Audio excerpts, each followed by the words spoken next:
Bom dia a todos, saudação da parte do nosso Senhor e Salvador Jesus Cristo. Meu nome é Marcos Luiz Sampaio Barbosa, RA 1882926, dígito 5, aluno de bacharelando em Teologia pela Unicesumar.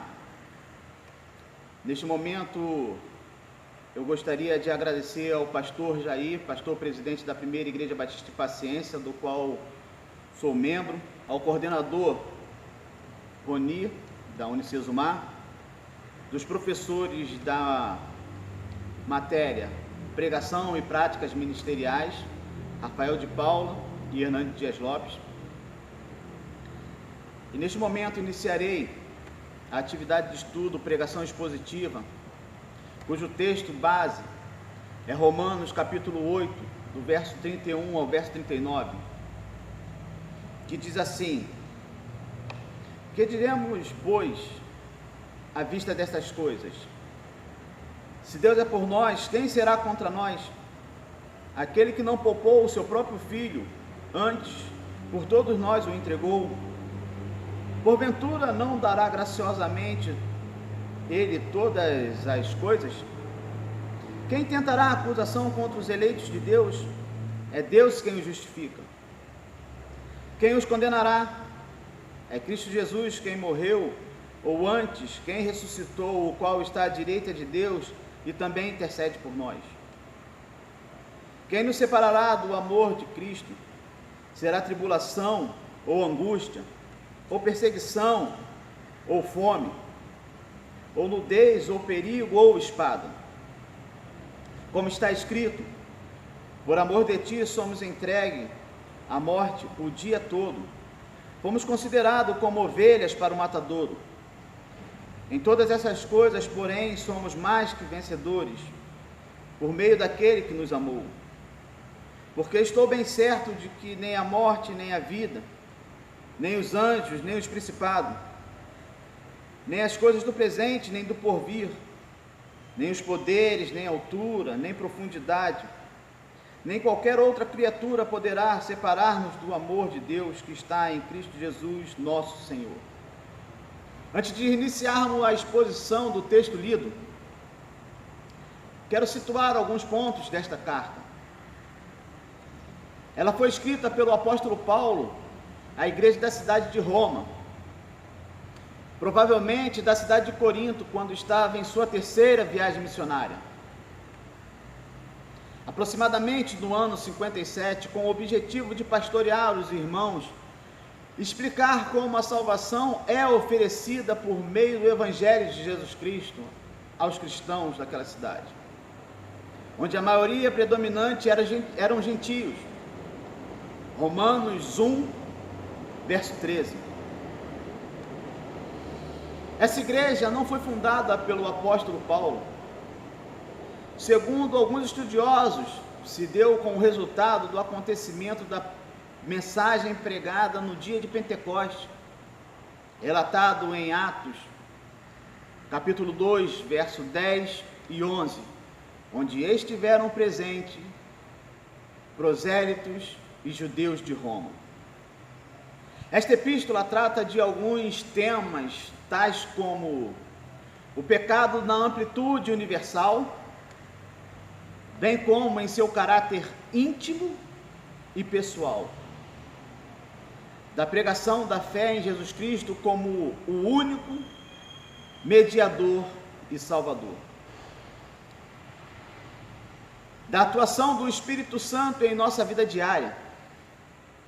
Dentre esses assuntos tratados nesta epístola, destacamos que a salvação é somente pela graça, mediante a fé em Jesus Cristo, e a impossibilidade da autorredenção por meio da obra. Romanos, capítulo 5, verso 1, e Efésios, capítulo 2, verso 5. Em uma análise sistemática feita por Meyer Pirno, esta carta pode ser dividida em 3 partes. A primeira delas, doutrinária, capítulos 1 ao capítulo 8. A segunda parte, dispensional, capítulos 9 ao 11. E a terceira parte é a parte prática, capítulo 12 ao capítulo 16. Hoje, iremos nos deter à primeira parte desta análise, que é a questão doutrinária. O texto nos apresenta algumas retóricas de fundamental importância para a nossa vida cristã. Que diremos, pois, à vista destas coisas? Sabemos que muitas coisas são nos apresentadas, mas nós, como servos de Deus, devemos compreender que Deus sempre tem o melhor para cada um de nós. Ele nos ama com um amor incondicional, conforme relatado em João 3,16. Porque Deus amou o mundo de tal maneira que deu seu Filho unigênito, para que todo aquele que nele crê não pereça, mas tenha a vida eterna. É um amor de entrega. O verso 32 trata esse assunto de grande importância, porque nos diz que Deus, em seu infinito amor, Ele não poupou o seu próprio Filho, antes o entregou por nós. E cabe nós entendermos que foi incondicionalmente, independente da nossa condição de vida. Nos diz a Bíblia que Ele se tornou maldição por nós. Ele assumiu sobre si todos os nossos pecados. Nós vivíamos outrora segundo a nossa própria vontade, talvez porque desconhecíamos a verdade que liberta. Ou talvez até a conhecíamos, mas não tínhamos força para caminhar. Andávamos errantes, fazendo o que desagradava a Deus. Andávamos por caminho que aos nossos olhos até mesmo pareciam ser bons, que traziam satisfações momentâneas, prazeres momentâneos, mas que deixavam um profundo vazio e um sentimento de culpa. Pecadores que éramos sem conhecer o bom propósito e a vontade de Deus, seguíamos segundo o curso estabelecido pelo mundo, que é de se satisfazer, independente dos que os outros pensam de nós. Andávamos nas nossas próprias vontades e desejos, mas quando fomos encontrados e confrontados pela palavra, a palavra poderosa de Deus, que Hebreus diz, é viva e é eficaz, e é mais penetrante do que faca alguma de 2 gumes, que faz divisão entre alma e espírito, juntas e medulas. Quando essa palavra encontra morada em nossos corações, podemos viver e entender e compreender uma vontade melhor que a nossa. Diante dessas coisas que são expostas, há algo sublime, há algo valoroso, há algo imensurável, que é o grande amor de Deus. Por esse motivo, podemos dizer com toda a força, que se Deus é por nós, quem será contra nós? Ainda que o mundo se levante, nós temos ao nosso lado um Deus que nos justifica. Justificados sim. Somos justificados sim pelo Deus que nos amou. E por isso, devemos confiar, devemos nos segurar, nos agarrarmos nas mãos desse Deus poderoso. Ao mergulharmos neste profundo mar de conhecimento da palavra de Deus, encontramos dentro destas retóricas um silogismo. O que é um silogismo? Senão um argumento lógico que se aplica ao raciocínio dedutivo para extrair uma conclusão de duas ou mais proposições que se supõem sejam verdadeiras. Método muito utilizado por alguns filósofos gregos, tais como Aristóteles e Sócrates. O Deus que não poupou o seu próprio filho, antes o entregou por amor a nós, não nos dará coisas melhores? O termo poupou significa aqui resgatado no último momento da morte. Tal como Isaac foi poupado da morte no Monte Moriá, quando seu pai iria lhe oferecer como sacrifício, Deus proveu o cordeiro. Assim também Cristo é o Cordeiro de Deus que tira o pecado do mundo, conforme está escrito em Apocalipse, capítulo 3, verso 8. Cristo foi resgatado da morte, ressurgiu ao terceiro dia. Quem tentará acusação contra os eleitos de Deus? É Deus quem os justifica.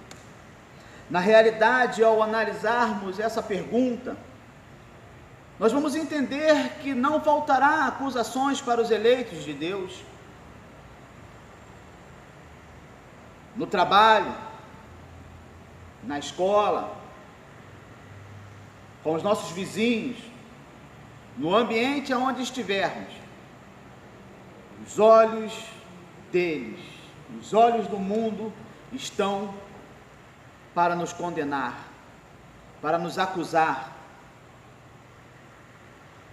Talvez por desconhecer qual é o nosso Deus, por desconhecer que Deus entregou o seu Filho para retirar o pecado do mundo. Nós que somos justificados por Cristo, temos em Cristo o nosso motivo de vida. Por isso que está escrito: por amor de ti somos entregues à morte o dia todo. Somos considerados ovelhas para o matadouro.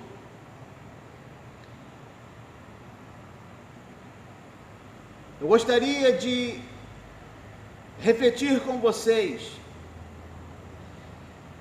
que não podemos mais viver segundo o curso desse mundo,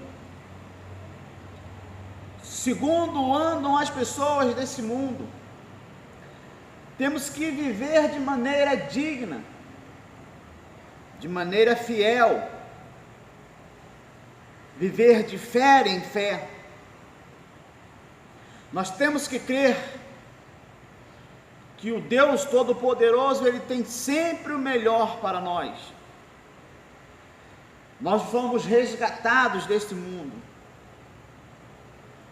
Nós estamos no mundo, mas nós não somos do mundo.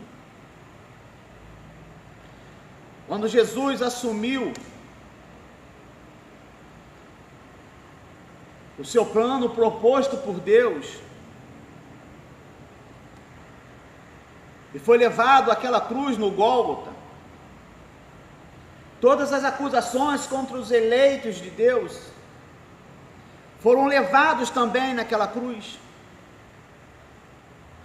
Ele levou essas acusações e nos justificou. Justificou os seus filhos, todos quanto o recebem como Salvador, são justificados por Ele, e não vivem mais segundo o mundo, mas vivem agora segundo a fé daquele que nos amou primeiro. Ele nos amou primeiro. Somos justificados por Deus através da aceitação do seu Filho. Quando Cristo foi levado à cruz, Ele levou sobre si os nossos pecados. Romanos 3:23 diz que todos pecaram e destituídos estão da glória de Deus. Mas somos justificados gratuitamente por sua graça, mediante a redenção que há em Cristo Jesus. Aquela cruz, para nós, é motivo de fé. Somos justificados e ligados novamente com Deus. O nosso viver agora tem que ser um viver através da fé. Porque naquele ato de redenção estava os nossos pecados. Agora devemos viver sim através da fé em Jesus Cristo, porque fomos justificados por Ele. No momento que nós reconhecemos que Deus amou o mundo e entregou o seu Filho para morrer pelos nossos pecados, nós temos que viver uma vida nova, uma vida com Deus. Concluirmos então, o nosso Deus amoroso, o nosso grandioso Deus, que entregou o seu Filho na cruz do Calvário, para que a nossa vida passasse a ser diferente, não vivêssemos mais essa vida infeliz que vivíamos, andando pelas nossas próprias vontades, pelos nossos próprios caminhos, que, como eu já disse, traziam um vazio ou até uma satisfação momentânea. Não devemos nos apegar às nossas vontades, mas sim à vontade de Deus, porque Ele tem o melhor para nós. Ele tem aquilo que nós não encontramos nas satisfações momentâneas do mundo. Que diremos, pois, à vista dessas coisas? Se virão acusações, se virão perseguições, tribulações, fome, se virão essas coisas sobre as nossas vidas, não poderemos desfalecer na fé. Antes, ser fortalecido pela palavra de Deus, vivermos uma vida de comunhão com Ele, uma vida de relacionamento íntimo com Ele. Talvez o nosso caminhar pareça até duro, difícil, mas temos que buscar em Deus essa força, essa mesma força que levou Cristo à cruz do Calvário, para ser levado e estar à direita de Deus hoje.